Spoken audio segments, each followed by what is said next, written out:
जी हाँ मित्रों, नमस्कार। आज कनपुरिया खबर मौजूद है यूपी कानपुर देहात के अग्निशमन केंद्र में। जिला अग्निशमन अधिकारी हमारे सामने मौजूद हैं, मिस्टर सुरेंद्र सिंह जी। श्रीमान जी, कनपुरिया खबर पे आपका स्वागत है। साथ ही अक्षय तृतीया की आपको बहुत बहुत शुभकामनाएं। परशुराम जयंती मनाई गई बीते दिवस। इस समय अभी आग लगी थी पेंट फैक्ट्री में। बड़ी चुनौतीपूर्ण कार्य था। पेंट में लगी आग बड़ी खतरनाक होती है। क्या सूचना मिली थी, किस समय लगी थी आग? देखिए, पहले तो मैं बहुत बहुत धन्यवाद त्रिपाठी जी को देना चाहता हूं, जो आकर हमारे यहाँ जो है अपने चैनल के माध्यम से हमारा संदेश आप लोगों तक पहुंचेगा। सभी को भगवान परशुराम की जन्मोत्सव अक्षय तृतीया की ढेर सारी शुभकामनाएं एवं बधाई। और ये जो हमारे यहाँ इस समय का सीजन है, अप्रैल मार्च 15 मार्च से लेके जून तक का सीजन बड़ा ही चुनौतीपूर्ण सीजन होता है। इसी में जो अप्रैल का महीना होता है सबसे क्रूशियल होता है।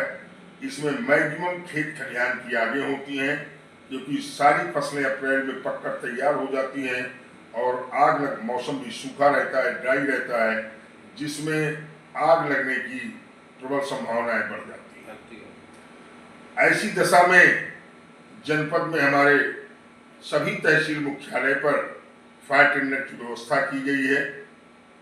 जैसे फायर स्टेशन माकी अकबरपुर में हमारे पास 3 फायर टेंडर है, जिनकी मदद से हम लोगों को आग से बचाव में राहत पहुंचाते हैं। इसी तरह भोगनीपुर में भी हमारे पास 3 फायर टेंडर मौजूद हैं। आग के दृष्टिकोण से यहाँ का सबसे जो सेंसिटिव तहसील है वो भोगनीपुर है, इसलिए उसको हमें मजबूत रखना पड़ता है। नंबर 3 में सिकंदरा, वहाँ एक गाड़ी एक फायर टेंडर मौजूद है।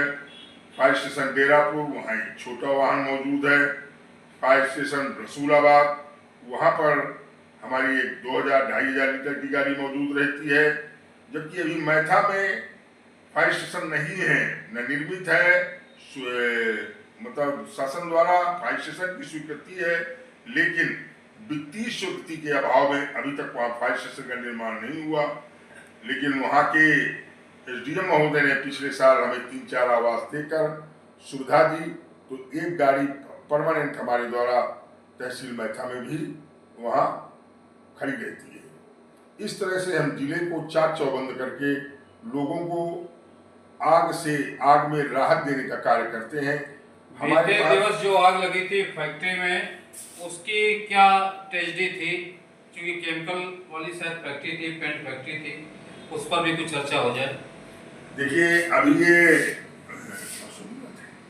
अभी ये 2 दिन पहले यहाँ जेएसए ऑटो रिक्शा की कंपनी है, जो उसकी जेसीबी असेंबलिंग करती है और वहाँ पेंट का काम, असेंबलिंग का, मैन्युफैक्चरिंग का काम, ये सारे कार्य होते हैं। इसकी सूचना लगभग 10 बजे हमारे फायर स्टेशन को कंट्रोल रूम के माध्यम से प्राप्त हुई, जिसमें हमारे और एफएसओ के द्वारा 2 बड़ी गाड़ियों पर टर्न आउट कराया गया।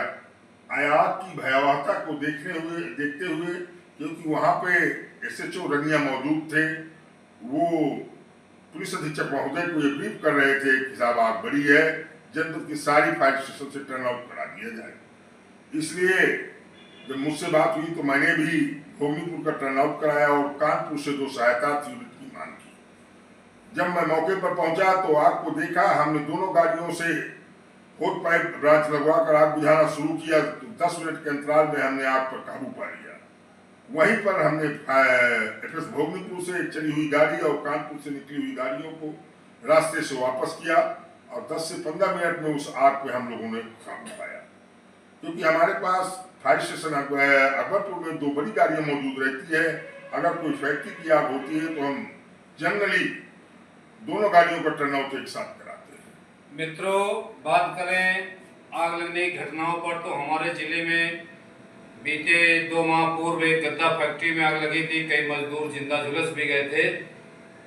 उस घटना के बाद एक और घटना हुई थी, एक मकान में ट्रक घुस गया था और उसमें काफी कुछ ट्रेजेडी हुई थी उसमें भी आपकी उपस्थिति रात को बिल्कुल पॉइंट टू पॉइंट बड़े टाइम से रही और रेस्क्यू में आपकी बड़ी सहभागिता रही।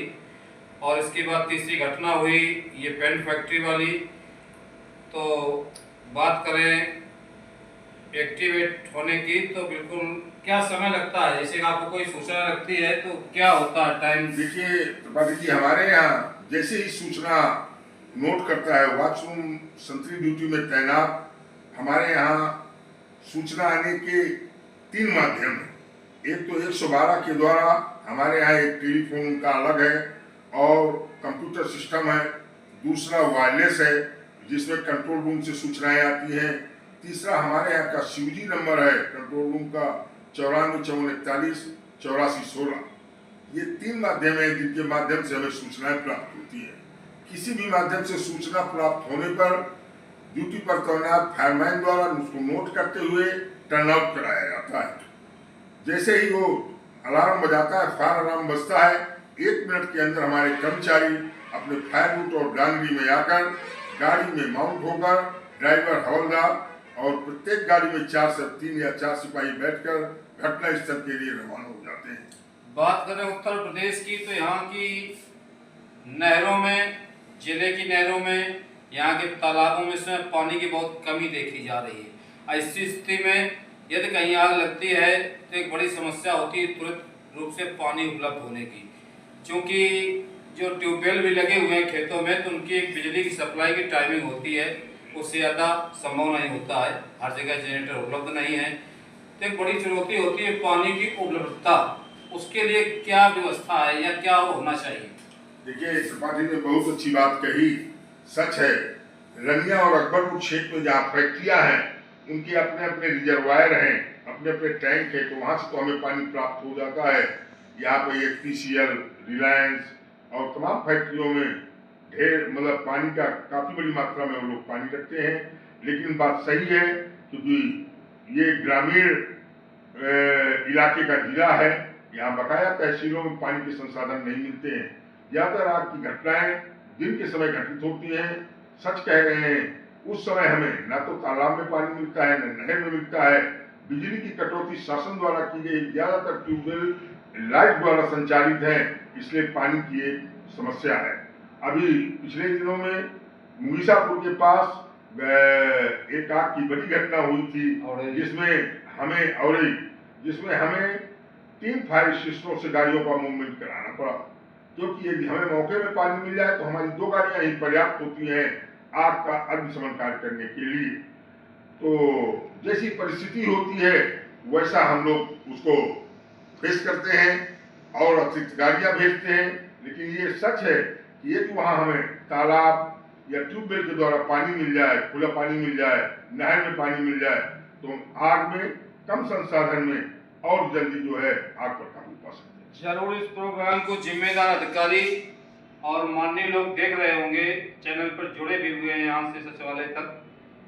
कुछ न कुछ ऐसी व्यवस्था की जाए समाज में, जिले में, ग्रामीण स्तर पर विशेषकर हर 10-20 किलोमीटर पर पानी का कोई एक अच्छा तालाब या न कोई सिस्टम जो भी हो उपलब्ध होना चाहिए, ताकि यदि कोई घटना घटे तो समय पर पानी मिल जाए। फायर टेंडर पहुंच भी गया और पानी खत्म हो गया तो वो आधा 1 घंटा बहुत बड़ा कीमती समय होता है, उसी समय आग लगी होती है, इधर पानी के लिए हाथ पर लोग फटकते हैं।